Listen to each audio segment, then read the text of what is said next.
Kan, sebelum suami dia nak keluar tu minta siap-siap. Abang, lagi saya nak keluar, sekian alasan, sekian sebab. Dan sebab alasan apa semua, jangan bohong. Haram. Walaupun dia kata suami saya bagilah. Pasal saya dengar kata nak pergi sekolah. Rupanya pergi melilau tempat lain. Main snooker. Tu dia. Dia kata bila lagi orang tua tu keluar, aku nak pergi pegang kayu tu, pergi duduk sumbat kat lubang. Kan duk mampu macam tu lah. Kan? Dosa dia haram dia. Sepanjang keluar dia, maka dilaknat oleh semua para malaikat. Kalau berlaku sesuatu di sini ni, maksudnya apa? Maksudnya tak berlaku sebarang mudarat pada diri perempuan tu. Kalau mudarat elak.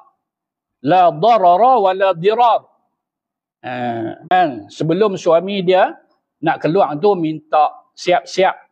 Abang, lagi saya nak keluar, sekian alasan, sekian sebab. Dan sebab alasan apa semua, jangan bohong. Haram. Walaupun dia kata suami saya bagilah. Pasal saya dengar kata nak pergi sekolah. Rupanya pergi melilau tempat lain. Main snooker. Tu dia. Dia kata bila lagi orang tua tu keluar, aku nak pergi pegang kayu tu, pergi duduk sumbat kat lubang. Kan duk mampu macam tu lah.